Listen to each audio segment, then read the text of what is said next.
ಸ್ನೇಹಿತರೆ, ಮೀಡಿಯಾ ಮಾಸ್ಟರ್ಸ್ಗೆ ಸ್ವಾಗತ ಸುಸ್ವಾಗತ. ಗೆಳೆಯರೆ, ಉಕ್ರೇನ್ ಮತ್ತು ರಷ್ಯಾದ ನಡುವಿನ ಕಾಳಗ ಹಾಗೆ ಮುಂದುವರಿತಾ ಇದೆ. ಈ ಮಧ್ಯೆ ಉಕ್ರೇನ್ನ ರಾಜಧಾನಿ ಕ್ಯೂವ್ನಲ್ಲಿರುವ ಭಾರತೀಯ ನಾಗರಿಕರಿಗೆ ಹೇಗಾದರೂ ಸರಿ ಉಕ್ರೇನ್ ಗಡಿಗಳನ್ನು ನೀವು ತಲುಪಿಕೊಳ್ಳಿ ಅಂತ ಭಾರತದ ರಾಯಭಾರ ಕಚೇರಿ ತಿಳಿಸಿದೆ. ಹಾಗೆ ಉಕ್ರೇನ್ನಿಂದ ಭಾರತೀಯರನ್ನ ಸ್ಥಳಾಂತರಿಸೋದಕ್ಕೆ ಭಾರತೀಯ ವಾಯುಪಡೆಯ ವಿಮಾನಗಳನ್ನು ಕೂಡ ಬಳಸಿಕೊಳ್ಳಬೇಕು ಅಂತ ನಿರ್ಧರಿಸಲಾಗಿದೆ. ಎಷ್ಟು ಬೇಗ ಆಗುತ್ತೋ ಅಷ್ಟು ಬೇಗ ಭಾರತೀಯರನ್ನ ಅಲ್ಲಿಂದ ಕರ್ಕೊಂಡು ಬರೋದಕ್ಕೆ ಸರ್ಕಾರ ತೀವ್ರ ಪ್ರಯತ್ನಗಳನ್ನು ಮಾಡ್ತಾ ಇದೆ. ಅದಕ್ಕೆ ಆಪರೇಷನ್ ಗಂಗಾ ಅಂತ ಹೆಸರಿಡಲಾಗಿದೆ. ಈ ಮಧ್ಯೆ ಅತ್ಯಂತ ದುಃಖಕರ ಸಂಗತಿ ಅಂದರೆ ಭಾರತೀಯ ವಿದ್ಯಾರ್ಥಿ, ಅದರಲ್ಲೂ ನಮ್ಮ ರಾಜ್ಯದ ವಿದ್ಯಾರ್ಥಿ ರಷ್ಯಾದ ಮಿಸೈಲ್ ದಾಳಿಯಲ್ಲಿ ಬಲಿಯಾಗಿದ್ದಾರೆ. ಉಕ್ರೇನ್ನ ಕಾರ್ಕ್ಯೂವ್ನಲ್ಲಿ ರಷ್ಯಾ ನಡೆಸಿದ ದಾಳಿಗೆ ನಮ್ಮ ಕರ್ನಾಟಕದ ಹಾವೇರಿ ಜಿಲ್ಲೆಯ ಚಳಗೇರಿಯ ವಿದ್ಯಾರ್ಥಿ ನವೀನ್ ಶೇಖರಪ್ಪ ಗ್ಯಾನ್ಗೌಡರ್ ಬಲಿಯಾಗಿದ್ದಾರೆ. ಈ ಕಾರ್ಕ್ಯೂವ್ ಅನ್ನೋದು ಉಕ್ರೇನ್ನ ಅತಿದೊಡ್ಡ ನಗರಗಳ ಪೈಕಿ ಒಂದು. ಇದು ಪೂರ್ವ ಉಕ್ರೇನ್ ಭಾಗದಲ್ಲಿದೆ ಮತ್ತು ರಷ್ಯಾ ಇಲ್ಲಿ ಭೀಕರ ಪ್ರಮಾಣದ ದಾಳಿಗಳನ್ನು ನಡೆಸ್ತಾ ಇದೆ. ಈಗಾಗಲೇ ಲುಹಾನ್ಸ್ಕ್ ಹಾಗೂ ಡೊನೆಸ್ಕ್ಗಳನ್ನು ಸ್ವತಂತ್ರ ರಾಷ್ಟ್ರಗಳು ಅಂತ ಘೋಷಿಸಿರುವ ರಷ್ಯಾ ಅದರ ಅಕ್ಕಪಕ್ಕದ ಪ್ರದೇಶಗಳ ಮೇಲೆ ದಾಳಿ ಮಾಡಿ ಅವುಗಳನ್ನು ಕೂಡ ವಶಪಡಿಸಿಕೊಳ್ಳುವುದಕ್ಕೆ ಮುಂದಾಗುತ್ತೆ ಅನ್ನೋದು ಮೊದಲೇ ಗೊತ್ತಿದ್ದ ವಿಷಯ. ನಿರೀಕ್ಷೆಯಂತೆ ಆ ಭಾಗದಲ್ಲಿ ರಷ್ಯಾದ ದಾಳಿ ತೀವ್ರವಾಗಿ ನಡೀತಾ ಇದೆ. ಕಾರ್ಕ್ಯೂವ್ ಮೇಲೆ ನಿರಂತರ ಶೆಲ್ಲಿಂಗ್ ಹಾಗೂ ಮಿಸೈಲ್ ದಾಳಿ ನಡೀತಾ ಇದೆ. ಈ ಮಧ್ಯೆ ಅಲ್ಲಿನ ವಿದೇಶಿ ನಾಗರಿಕರು ಹಾಗೂ ವಿದ್ಯಾರ್ಥಿಗಳನ್ನ ಪಶ್ಚಿಮ ಉಕ್ರೇನ್ಗೆ ಕರ್ಕೊಂಡು ಬಂದು ಅಲ್ಲಿಂದ ಅವರನ್ನ ಅವರವರ ದೇಶಗಳಿಗೆ ತಲುಪಿಸುವ ಕೆಲಸ ಕೂಡ ನಡೀತಾ ಇದೆ. ಇದೆಲ್ಲದರ ನಡುವೆ ನಮ್ಮ ಕನ್ನಡದ ಯುವಕನ ಈ ದುರ್ಮರಣ ನಿಜಕ್ಕೂ ಅತ್ಯಂತ ದುಃಖವನ್ನುಂಟು ಮಾಡುವ ಘಟನೆ ಮತ್ತು ಆ ಕುಟುಂಬಕ್ಕೆ ಈ ದುಃಖವನ್ನ ಭರಿಸುವ ಶಕ್ತಿಯನ್ನ ಭಗವಂತ ಕೊಡ್ಲಿ.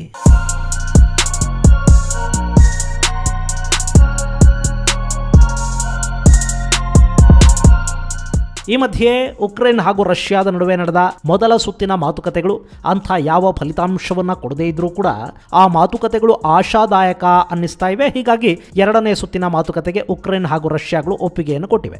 ಅದರ ಬೆನ್ನಲ್ಲೇ ರಷ್ಯಾ ಉಕ್ರೇನ್ ಮೇಲೆ ವ್ಯಾಕ್ಯೂಮ್ ಬಾಂಬ್ ದಾಳಿ ನಡೆಸಿದೆ ಅನ್ನೋ ಆರೋಪವನ್ನು ಉಕ್ರೇನ್ ಮಾಡ್ತಾ ಇದೆ. ಹಾಗೆ ತುರ್ತಾಗಿ ಉಕ್ರೇನ್ಗೆ ಐರೋಪ್ಯ ಒಕ್ಕೂಟದ ಸದಸ್ಯತ್ವ ಬೇಕು ಅಂತ ಅಲ್ಲಿನ ಅಧ್ಯಕ್ಷ ವ್ಲಾದಿಮಿರ್ ಝೆಲೆನ್ಸ್ಕಿ ಒಂದು ತುರ್ತು ಅರ್ಜಿಯನ್ನು ಸಲ್ಲಿಸಿದ್ದಾರೆ. ಹಾಗಾದ್ರೆ ಈ ಅರ್ಜಿಗೆ ಐರೋಪ್ಯ ಒಕ್ಕೂಟದ ಪ್ರತಿಕ್ರಿಯೆ ಏನು, ಯುರೋಪಿಯನ್ ಯೂನಿಯನ್ನ ಸದಸ್ಯತ್ವದಿಂದ ಆಗುವ ಅನುಕೂಲಗಳೇನು, ಅನಾನುಕೂಲಗಳೇನು, ಹಾಗೆ ಈ ವ್ಯಾಕ್ಯೂಮ್ ಬಾಂಬ್ ಅಂದ್ರೆ ಏನು ಅನ್ನೋದ್ರ ಬಗ್ಗೆ ಒಂದಷ್ಟು ಮಾಹಿತಿಯನ್ನ ಇಲ್ಲಿ ನೋಡೋಣ.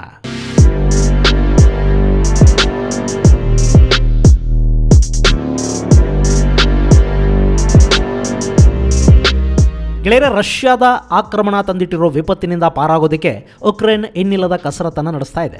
ಒಂದ್ ಕಡೆ ರಷ್ಯಾದ ವಿರುದ್ಧ ತೀವ್ರ ಹೋರಾಟವನ್ನು ನಡೆಸ್ತಾ ಇರೋ ಉಕ್ರೇನ್ ಮತ್ತೊಂದು ಕಡೆ ಬೆಲಾರಸ್ನ ಮಧ್ಯಸ್ಥಿಕೆಯಲ್ಲಿ ರಷ್ಯಾದೊಂದಿಗೆ ಶಾಂತಿ ಮಾತುಕತೆಗಳನ್ನು ಕೂಡ ನಡೆಸ್ತಾ ಇದೆ. ಹಾಗೆ ಮಗದೊಂದು ಕಡೆ ಯುರೋಪಿಯನ್ ಯೂನಿಯನ್ನ ಸದಸ್ಯನಾಗೋದಕ್ಕೆ ಅಪ್ಲಿಕೇಶನ್ ಅನ್ನು ಹಾಕೊಂಡು ಕೂತಿದೆ. ಸೋಮವಾರ ರಾತ್ರಿ ಈ ಬಗ್ಗೆ ಮಾಹಿತಿಯನ್ನು ಹಂಚಿಕೊಂಡಿರುವ ಉಕ್ರೇನ್ನ ಪ್ರಧಾನಿ ಡೆನಿಸ್ ಶಾಮ್ಯಾಲ್ ಅಧ್ಯಕ್ಷ ಝೆಲೆನ್ಸ್ಕಿ ಉಕ್ರೇನ್ಗೆ ಯುರೋಪಿಯನ್ ಯೂನಿಯನ್ನ ಸದಸ್ಯತ್ವವನ್ನು ಪಡೆಯೋದಕ್ಕೆ ಬೇಕಾದ ಎಲ್ಲ ತಯಾರಿಗಳನ್ನು ನಡೆಸ್ತಾ ಇದ್ದಾರೆ. ಅದಕ್ಕಾಗಿ ಅರ್ಜಿಯನ್ನು ಕೂಡ ಸಲ್ಲಿಸಲಾಗಿದೆ. ಇದು ಉಕ್ರೇನ್ ಹಾಗೂ ಉಕ್ರೇನಿಯನ್ನರ ಆಯ್ಕೆ ಅಂತ ಟ್ವೀಟ್ ಮಾಡಿದ್ದಾರೆ. ಇದಲ್ಲದೆ ಈ ಅರ್ಜಿ ಹಾಕೋದಕ್ಕೆ ಕಾರಣವಾಗಿರೋದು ಕೂಡ ಯುರೋಪಿಯನ್ ಯೂನಿಯನ್ನೇ ಅನ್ನೋದು ಗೊತ್ತಾಗ್ತಾ ಇದೆ. ರಷ್ಯಾದ ದಾಳಿಯಿಂದ ತನ್ನನ್ನು ತಾನು ರಕ್ಷಿಸಿಕೊಳ್ಳೋದಕ್ಕೆ ಉಕ್ರೇನ್ಗೆ ವಿಶೇಷ ಮಾರ್ಗಸೂಚಿಯ ಅಡಿಯಲ್ಲಿ ಸದಸ್ಯತ್ವವನ್ನು ಕೊಡಬೇಕು ಅಂತ ಯುರೋಪಿಯನ್ ಯೂನಿಯನ್ ನಿರ್ಧರಿಸಿದ ಕೆಲವೇ ಹೊತ್ತಲ್ಲಿ ಈ ಅರ್ಜಿಯ ಕಥನ ನಡೆದಿರುವುದು ಉಕ್ರೇನ್ಗೆ ಯುರೋಪಿಯನ್ ಯೂನಿಯನ್ನ ಬಲ ಸಿಕ್ಕಿದೆ ಅನ್ನೋದನ್ನ ಸ್ಪಷ್ಟವಾಗಿ ತೋರಿಸಿಕೊಡ್ತಾ ಇದೆ. ಇದಲ್ಲದೆ ಯುರೋಪಿಯನ್ ಯೂನಿಯನ್ ಕೂಡ ತಾನು ಉಕ್ರೇನ್ ಪರವಾಗಿ ನಿಲ್ಲೋದಾಗಿ ಹೇಳಿದೆ. ತಮ್ಮ ಯುದ್ಧ ವಿಮಾನಗಳನ್ನು ಉಕ್ರೇನ್ಗೆ ಕಳುಹಿಸಿಕೊಡುವುದಾಗಿ ತಿಳಿಸಿದೆ. ಇನ್ನು ಫಿನ್ಲ್ಯಾಂಡ್ ಕೂಡ ಉಕ್ರೇನ್ಗೆ ಶಸ್ತ್ರಾಸ್ತ್ರಗಳನ್ನು ಪೂರೈಸುವ ಐತಿಹಾಸಿಕ ನಿರ್ಧಾರವನ್ನು ಪ್ರಕಟಿಸಿದೆ. ಮೊನ್ನೆಯಷ್ಟೇ ಜರ್ಮನಿ, ಫ್ರಾನ್ಸ್, ನೆದರ್ಲ್ಯಾಂಡ್ ಹಾಗೂ ಹಂಗೇರಿಗಳು ಉಕ್ರೇನ್ಗೆ ಶಸ್ತ್ರಾಸ್ತ್ರಗಳನ್ನು ಪೂರೈಸುವ ನಿರ್ಧಾರವನ್ನು ಪ್ರಕಟಿಸಿತು. ಹೀಗಾಗಿ ಇವರೆಲ್ಲರ ಬೆಂಬಲದಿಂದ ಉಕ್ರೇನ್ಗೆ ಆನೆ ಬಲ ಬಂದ ಹಾಗಾಗಿದೆ. ಈ ಯುದ್ಧ ಪಾಶ್ಚಿಮಾತ್ಯ ದೇಶಗಳ ಒಕ್ಕೂಟದಲ್ಲಿ ಸಾಕಷ್ಟು ಬದಲಾವಣೆಯನ್ನು ಕೂಡ ತರ್ತಾ ಇದೆ. ಅಮೆರಿಕ ಅನ್ನೋ ದೊಡ್ಡಣ್ಣನನ್ನ ಮೀರಿ ಕೂಡ ಐರೋಪ್ಯ ದೇಶಗಳು ಒಟ್ಟುಗೂಡ್ತಾ ಇರೋದು, ಅಲ್ಲಿ ಹೊಸ ನಾಯಕತ್ವದ ಉಗಮವಾಗ್ತಾ ಇರೋದು ಇಲ್ಲಿ ಕಾಣ್ತಾ ಇದೆ. ಹಾಗೆಯೇ ಫಿನ್ಲ್ಯಾಂಡ್, ಸೈಪ್ರಸ್, ಮಾಲ್ಟಾದಂತಹ ದೇಶಗಳು ಕೂಡ ನ್ಯಾಟೋ ಸದಸ್ಯತ್ವದ ಬಗ್ಗೆ ಯೋಚನೆ ಮಾಡ್ತಾ ಇವೆ. ಮತ್ತೊಂದು ಕಡೆ ಅತ್ಯಂತ ತಟಸ್ಥ ದೇಶ ಅನ್ನಿಸ್ಕೊಂಡಿರುವ ಸ್ವಿಟ್ಜರ್ಲ್ಯಾಂಡ್ ಕೂಡ ರಷ್ಯಾದ ವಿರುದ್ಧ ದನಿ ಎತ್ತಿದೆ.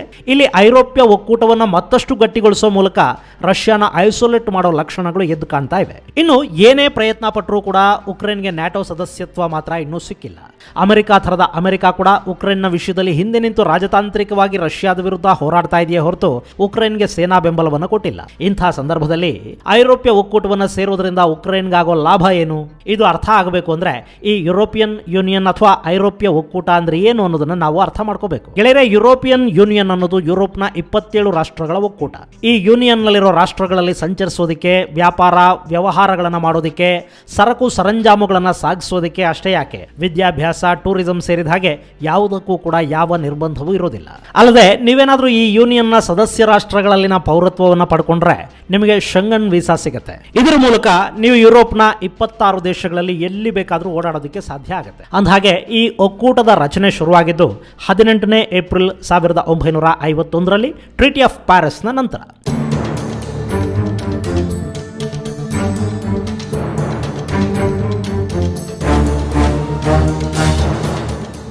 ವಿಶೇಷ ಅಂದ್ರೆ ಈ ಯುರೋಪಿಯನ್ ಒಕ್ಕೂಟ ಅನ್ನೋದು ರೂಪುಗೊಂಡಿದ್ದೇ ಸಂಕಷ್ಟದ ಸಮಯದಲ್ಲಿ. ನಮ್ಮೆಲ್ಲರಿಗೂ ಗೊತ್ತಿರೋ ಹಾಗೆ ಯುರೋಪ್ನ ಶಕ್ತಿಗಳ ಮಧ್ಯೆ ಶುರುವಾದ 1 ಮತ್ತು 2ನೇ ಮಹಾಯುದ್ಧ ಇಡೀ ವಿಶ್ವದ ಚಿತ್ರಣವನ್ನು ಬದಲಿಸಿಬಿಡ್ತು. ಅದರಲ್ಲೂ 2ನೇ ಮಹಾಯುದ್ಧ ಅಂತೂ ಜಗತ್ತಲ್ಲೇ ಅತಿದೊಡ್ಡ ಶಕ್ತಿಗಳಾಗಿದ್ದ ಫ್ರಾನ್ಸ್ ಹಾಗೂ ಬ್ರಿಟನ್ಗಳನ್ನ ಆರ್ಥಿಕ ಸಂಕಷ್ಟಕ್ಕೆ ಈಡಾಗೋ ಹಾಗೆ ಮಾಡಿತು.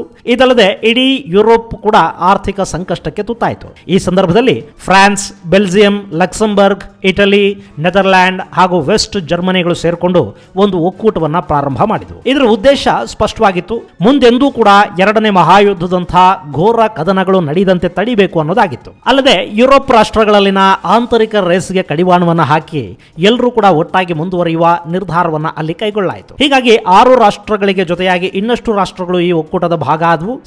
1973ರ ಹೊತ್ತಿಗೆ ಬ್ರಿಟನ್ ಯುರೋಪಿಯನ್ ಯೂನಿಯನ್ನ ಭಾಗ ಆಯಿತು. 1992ರವರೆಗೆ ಯುರೋಪಿಯನ್ ಕಮ್ಯುನಿಟಿ ಅಂತ ಕರೆಸಿಕೊಳ್ತಾ ಇದ್ದ ಈ ಒಕ್ಕೂಟ 1992ರಲ್ಲಿ ಮ್ಯಾಸ್ಟ್ರಿಚ್ ಟ್ರೀಟಿಯ ನಂತರ ಯುರೋಪಿಯನ್ ಯೂನಿಯನ್ ಅನ್ನೋ ಹೆಸರನ್ನು ಪಡ್ಕೊಳ್ತು. ಗೆಳೆಯರೆ, ಈ ಯೂನಿಯನ್ ನಲ್ಲಿ ಒಟ್ಟು 27 ದೇಶಗಳಿದ್ದು ಅವುಗಳ ಒಟ್ಟು ವಿಸ್ತೀರ್ಣ 42,33,255 ಚದರ ಕಿಲೋಮೀಟರ್ಗಳು. ಈ 27 ಪುಟ್ಟ ರಾಷ್ಟ್ರಗಳು ಸೇರಿ ನಮ್ಮ ಭಾರತಕ್ಕಿಂತ ಸ್ವಲ್ಪ ದೊಡ್ಡದಾದ ಭೂಭಾಗವನ್ನು ಹೊಂದಿವೆ. ಈ ದೇಶಗಳು 2020ರ ಲೆಕ್ಕಾಚಾರದಂತೆ ಒಟ್ಟು 447 ಮಿಲಿಯನ್ ಜನಸಂಖ್ಯೆಯನ್ನು ಹೊಂದಿವೆ.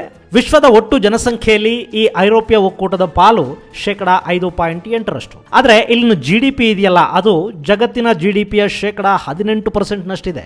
ಒಟ್ಟು $17.1 ಟ್ರಿಲಿಯನ್ ನಷ್ಟು GDPಯನ್ನ ಈ ಯುರೋಪಿಯನ್ ಯೂನಿಯನ್ ಹೊಂದಿದೆ. 2020ರಲ್ಲಿ ಬ್ರಿಟನ್ ಈ ಯುರೋಪಿಯನ್ ಯೂನಿಯನ್ ನಿಂದ ಹೊರಬರೋದ್ರ ಮೂಲಕ ತನ್ನದೇ ಆದ ಹೊಸ ದಾರಿಯನ್ನು ಹುಡುಕೊಳ್ತು. ಅದನ್ನು ಹೊರತುಪಡಿಸಿ France, Italy, Greece, Germany, Poland, Spain, Netherland, Estonia, Latvia, Lithuania ಸೇರಿದ ಹಾಗೆ ಸಾಕಷ್ಟು ರಾಷ್ಟ್ರಗಳು, ಅದರಲ್ಲೂ ಸೋವಿಯತ್ನ ವಿರೋಧಿಗಳು ಈ ಯೂನಿಯನ್ನ ಸದಸ್ಯ ರಾಷ್ಟ್ರಗಳಾಗಿವೆ. ಈ ಯೂನಿಯನ್ ಸೇರೋದ್ರಿಂದ ಈ ದೇಶಗಳು ಸಾಕಷ್ಟು ಲಾಭವನ್ನು ಕೂಡ ಪಡ್ಕೊಳ್ತಾ ಇವೆ. ಅದರಲ್ಲೂ ಆರ್ಥಿಕವಾಗಿ ಈ ಸದಸ್ಯ ರಾಷ್ಟ್ರಗಳ ಪ್ರಗತಿಗೆ ಒಕ್ಕೂಟ ಸಹಾಯ ಆಗುತ್ತೆ. ಹಾಗೆಯೇ ಸಾರಿಗೆ ವ್ಯವಸ್ಥೆ, ಸಾಮಾಜಿಕ ವ್ಯವಸ್ಥೆ, ಪರಿಸರ ಮತ್ತು ಇಂಧನ ಕ್ಷೇತ್ರಗಳಲ್ಲಿ ಪ್ರಗತಿ ಹಾಗೂ ಪರಸ್ಪರ ಸಹಕಾರಗಳು ಸಿಗೋದ್ರಿಂದ ಸದಸ್ಯ ರಾಷ್ಟ್ರ ಆದಷ್ಟು ಬೇಗ ಆರ್ಥಿಕವಾಗಿ ಸದೃಢಗೊಳ್ಳೋದಕ್ಕೆ ಇದು ಸಹಾಯ ಮಾಡುತ್ತೆ. ಇದಲ್ಲದೆ ಯುರೋಪಿಯನ್ ಯೂನಿಯನ್ನ ಸದಸ್ಯ ದೇಶಗಳ ಮೇಲೆ ಯುದ್ಧ ಮಾಡುವ ಯಾವುದೇ ದೇಶದ ವಿರುದ್ಧ ಈ ಒಕ್ಕೂಟ ಒಂದಾಗಿ ಕದನಕ್ಕೆ ನಿಂತುಕೊಳ್ಳುತ್ತೆ. ಇದು ಉಕ್ರೇನ್ಗೆ ಸದ್ಯಕ್ಕೆ ತುಂಬಾನೇ ಅಗತ್ಯವಾದ ನೆರವು. ಹೀಗಾಗಿ ಆ ನೆರವನ್ನು ಪಡೆಯುವ ನಿಟ್ಟಿನಲ್ಲಿ ಉಕ್ರೇನ್ ಯುರೋಪಿಯನ್ ಯೂನಿಯನ್ನ ಸದಸ್ಯನಾಗಿ ಬಿಡೋದಕ್ಕೆ ಹವಣಿಸ್ತಾ ಇದೆ. ಇದಲ್ಲದೆ ಒಮ್ಮೆ ಯುರೋಪಿಯನ್ ಯೂನಿಯನ್ಗೆ ಎಂಟ್ರಿ ಕೊಟ್ಟು ಪಶ್ಚಿಮದ ಕಡೆ ನೋಡೋದಕ್ಕೆ ಪ್ರಾರಂಭ ಮಾಡಿಬಿಟ್ರೆ ನ್ಯಾಟೋ ಸದಸ್ಯತ್ವ ಕೂಡ ಸಿಕ್ಕಿ ಬಿಡಬಹುದು ಅಂತ ಭಾವಿಸ್ತಾ ಇದೆ ಉಕ್ರೇನ್. ಈ ಎಲ್ಲ ಕಾರಣಗಳಿಂದ ಉಕ್ರೇನ್ ಈ ಯುರೋಪಿಯನ್ ಯೂನಿಯನ್ ಅನ್ನ ಸೇರೋದಕ್ಕೆ ಕಾತರವಾಗಿದೆ. ಹಾಗಂತ ಈ ಯುರೋಪಿಯನ್ ಯೂನಿಯನ್ ನಲ್ಲಿ ಸಮಸ್ಯೆಗಳೇ ಇಲ್ಲ ಅಂದ್ಕೋಬೇಡಿ. ಸಾಕಷ್ಟು ಬಾರಿ ಸ್ವಾತಂತ್ರ್ಯ ಅನ್ನೋದು ಸ್ವೇಚ್ಛಾಚಾರಕ್ಕೆ ದಾರಿ ಮಾಡಿಕೊಡುತ್ತೆ. ಈ ಯುರೋಪಿಯನ್ ಯೂನಿಯನ್ನ ಪರಿಸ್ಥಿತಿ ಕೂಡ ಆಗಿರೋದು ಹಾಗೇನೆ. ಯುರೋಪಿಯನ್ ಯೂನಿಯನ್ನ 27 ದೇಶಗಳ ಪೈಕಿ ಯಾವುದೇ ದೇಶದಲ್ಲಿ ಕೂಡ ಅಡೆತಡೆ ಇಲ್ಲದೆ ಪ್ರಯಾಣ ಮಾಡಬಹುದು ಅನ್ನೋದೇ ಒಂದು ದೊಡ್ಡ ಸಮಸ್ಯೆಯಾಗಿ ಇವತ್ತು ಪರಿಣಮಿಸಿದೆ.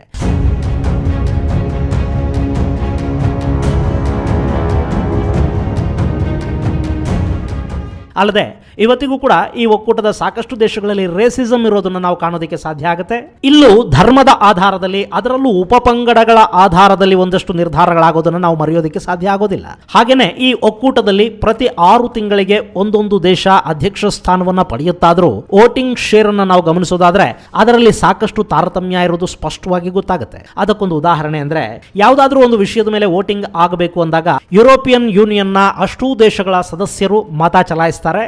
ಹಾಗೆ ಮತ ಚಲಾಯಿಸುವ ಅಧಿಕಾರ ಇದೆಯಲ್ಲ, ಅದರಲ್ಲಿ ಕೂಡ ಒಂದಷ್ಟು ತಾರತಮ್ಯ ಅಲ್ಲಿದೆ. ಉದಾಹರಣೆಗೆ ಜರ್ಮನಿಯ 90 ಮಂದಿ ವೋಟಿಂಗ್ ರೈಟ್ಸ್ ಅನ್ನು ಹೊಂದಿದ್ರೆ ಮಾಲ್ಟಾ ಅನ್ನೋ ದೇಶ ಕೇವಲ 6 ವೋಟುಗಳನ್ನು ಮಾತ್ರ ಪಡ್ಕೊಂಡಿದೆ. ಅಲ್ಲಿಗೆ ಇಲ್ಲಿ ಕೂಡ ಒಕ್ಕೂಟದಲ್ಲಿ ಬಲಿಷ್ಠರೇ ಪ್ರಮುಖ ನಿರ್ಧಾರಗಳನ್ನು ತಗೊಳ್ಳೋದು ಅನ್ನೋದು ಸ್ಪಷ್ಟ ಆಗುತ್ತೆ. ಹಾಗೇನೆ ಇಲ್ಲಿರೋ ಎಲ್ಲ ದೇಶಗಳು ಒಂದೇ ರೀತಿಯ ಅಭಿವೃದ್ಧಿಯನ್ನು ಕೂಡ ಕಂಡಿಲ್ಲ ಅನ್ನೋದು ಮತ್ತೊಂದು ವಿಷಯ. ಹೀಗಾಗಿ ಉಕ್ರೇನ್ ಈ ಒಕ್ಕೂಟವನ್ನ ಸೇರಿದ್ರೂ ಕೂಡ ಇಲ್ಲಿ ಉಕ್ರೇನ್ಗೆ ಎಷ್ಟರ ಮಟ್ಟಿಗೆ ನೆರವು ಹಾಗೂ ಅಧಿಕಾರಗಳನ್ನ ಯುರೋಪಿಯನ್ ಯೂನಿಯನ್ ಕೊಡುತ್ತೆ ಅನ್ನೋದು ಸದ್ಯಕ್ಕೆ ಯಕ್ಷ ಪ್ರಶ್ನೆ. ಆದರೂ ಕೂಡ ಅಲ್ಲಿ ಉಕ್ರೇನ್ಗೆ ಲಾಭ ಆಗೋ ವಿಚಾರ ಒಂದಿದೆ. ಅದೇನು ಅಂದ್ರೆ ಉಕ್ರೇನ್ಗೆ ಬೇಕಾದ ಸೇನಾ ಸಹಕಾರ ಯುರೋಪಿಯನ್ ಯೂನಿಯನ್ ನಿಂದ ಸಿಗುತ್ತೆ. ಹೀಗಾಗಿ ಉಕ್ರೇನ್ ಆತುರಾತುರವಾಗಿ ಯುರೋಪಿಯನ್ ಯೂನಿಯನ್ ಅನ್ನ ಸೇರೋದಕ್ಕೆ ಹೊರಟಿದೆ. ಹಾಗೆ ನೋಡಿದ್ರೆ ಈ ಹಿಂದೆ 1991ರಲ್ಲಿ ರಷ್ಯಾದಿಂದ ಬೇರ್ಪಟ್ಟ ಲ್ಯಾಟ್ವಿಯಾ, ಲಿಥುವೇನಿಯಾ ಹಾಗೂ ಎಸ್ಟೋನಿಯಾಗಳು ಈ ಹಿಂದೆನೆ ನ್ಯಾಟೋ ಹಾಗೂ ಯುರೋಪಿಯನ್ ಯೂನಿಯನ್ ನ ಸದಸ್ಯ ರಾಷ್ಟ್ರಗಳಾಗಿ ಗುರುತಿಸಿಕೊಂಡಿವೆ. ವಿಶೇಷ ಅಂದ್ರೆ ಈ ಮೂರು ದೇಶಗಳು ರಷ್ಯಾದ ರಾಜಧಾನಿ ಮಾಸ್ಕೋಗೆ ತುಂಬಾನೇ ಹತ್ತಿರದಲ್ಲಿದ್ದರೂ ಕೂಡ ರಷ್ಯಾ ಈ ಮೂರು ದೇಶಗಳ ಮೇಲೆ ದಂಡೆತ್ತಿ ಹೋಗುವ ಧೈರ್ಯ ಮಾಡುವುದಿಲ್ಲ.